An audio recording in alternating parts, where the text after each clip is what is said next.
couple of crashes gone down. I think is that Wayne Hepburn's gone out in sympathy trying to avoid the stricken rider. That was Nick. Was that Nick Angelopoulos that's gone down as well on bike number 28? We'll have a look at that through the seeing eyeglasses. I think Glenn thinks it's a warm-up lap.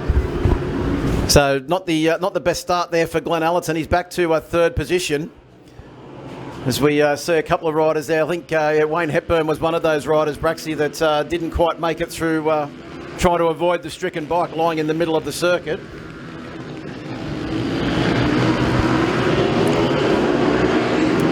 So first lap down complete. Now race leader is Dean Orchard, who's going to pin the ears back now and try and get away from Matt Watkins. Glenn Allerton back there in third place. He knows he's well and truly got a race on his hands now with Ricky Watt in fourth.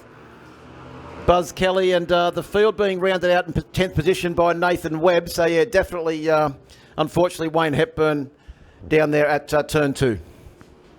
Yeah, not a way to start the day, but go back to our leaders at the front. Allerton is now up to second position behind Dean Orchard, and I think the experience of the 3 times Australian Superbike champion is about to come to the fore. Takes his hand off the bar. Was he going for the shepherd's hook, was he? I think he was actually trying to grab the back of Dean Orchard's machine and get a bit of a tow as he goes round the inside, looks beside him, or looks behind him and sees that Dean Orchard is there. So is that Watkins having a big look down the inside of Dean Orchard too as they come through turn 1 on that occasion.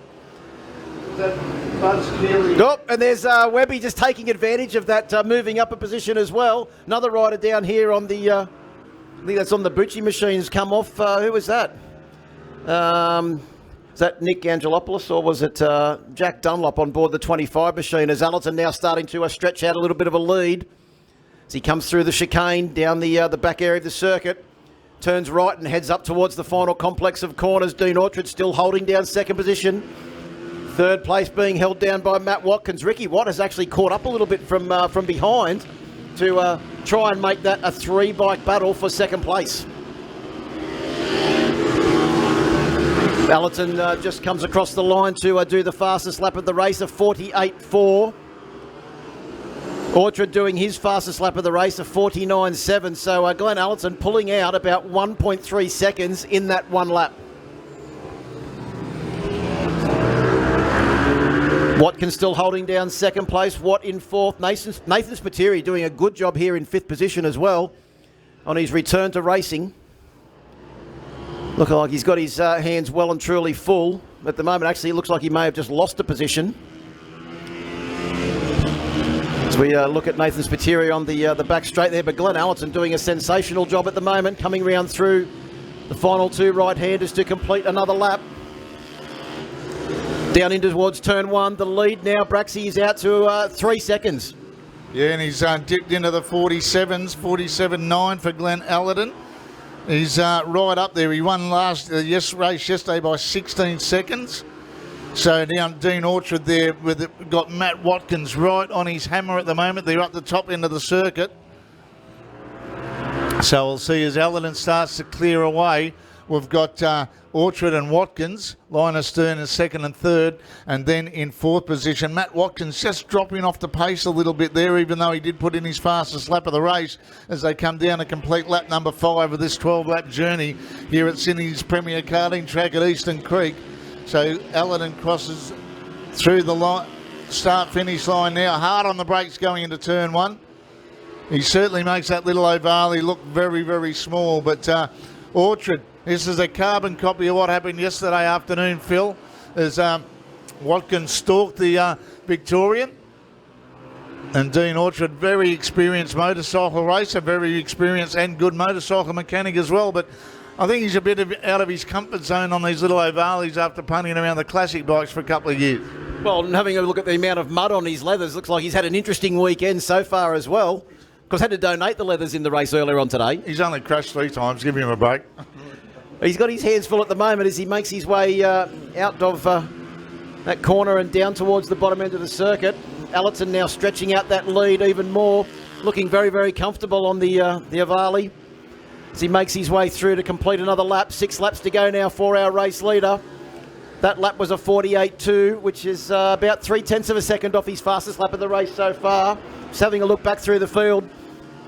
Buzz Kelly and Nathan Spiteri about 1.7 seconds apart now. Just good to see Nathan Spiteri back out and riding after that big crash earlier on in the year. And probably a great way to come back too on the Ohvales to get the reflexes back. I was going to say that. He's probably thought it was going to be as much as hard work as it is trying to muscle these bikes around.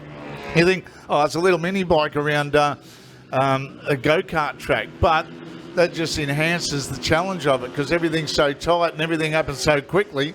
You don't get much of a chance. As Allerton comes around a complete lap number 7, 48.2, he slowed it down a bit. Where's Dino Orchard? He's still there at the moment. Actually, he seems to have stretched it out by a couple of bike lengths over Matt Watkins. And Ricky Watt hanging in there for all money as well as where's Buzz Kiley, pardon me, from Race Centre in Melbourne. And then behind him, Nathan Spiteri. Slightly faster than the man in front of him, so he'll be having a bit of a dip there, the man from Liveson Constructions. Is there anyone from Race Centre that's not racing somewhere around Australia this weekend? We've got plenty of them here this weekend. We've also got the guys racing in the Vic Champs as well. Looks like they're having a very successful weekend everywhere. Dean Orchard just had to lift his visor up. Not sure what that was for. Maybe had a bug inside the visor of his helmet, lifted the visor up.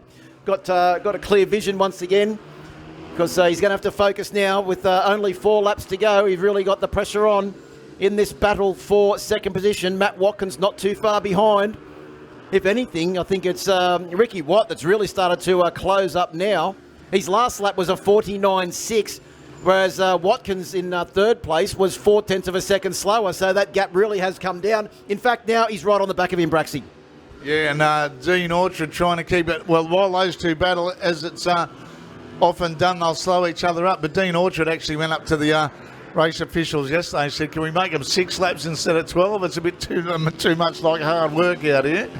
But Ricky Watt on his Ohvale is going to have a good dip at him. But also, Orchard's made a slight mistake and he's been brought back into the clutches of 4th and 5th. He's lifting his visor. Is he fogging up because he's sweating so much? I dare say that's the case, Braxy. Maybe he needs a pin lock in there to make sure that the visor stays nice and clear.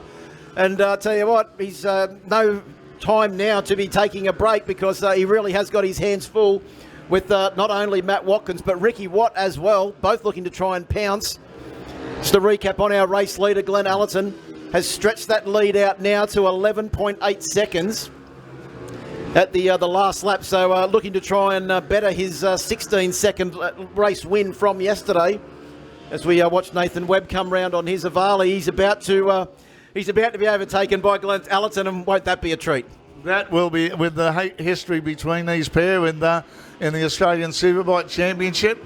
I don't know if he's got his scissors and his clippers out to give him the short back and sides on the way through, Phil, but I think there is going to be something happening. I reckon it might be more akin to my haircut, Braxy, than a short back and sides if he gets the opportunity. So Webby will be trying now as hard as he can. Oh, we've got another rider down. I think that might be, is that Paul Rose that's crashed? Just looking to see what number that bike is. I think it might be bike number 25, Jack Dunlop, actually, that's gone down.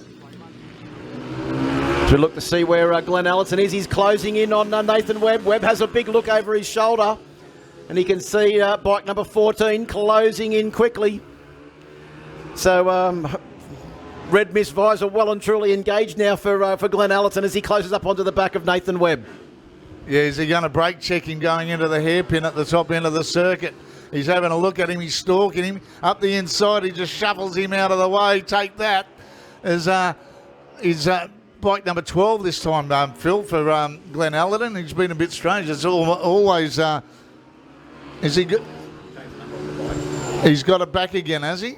He entered as number 12 position, bike number 12. But the checkered flag beckons for our man that is going to take 2 from 2 and just see if he eclipses his gap from the time yesterday. Puts his hands up, says thank you to the officials as he takes another win, the 3 times Australian champion. Slows down. I think him and Nathan might have a bit of a handshake on the way through as our second position, Dean Orchard, coming through. Hangs on to them. He's taking the hands off the bars for a bit of celebration as well.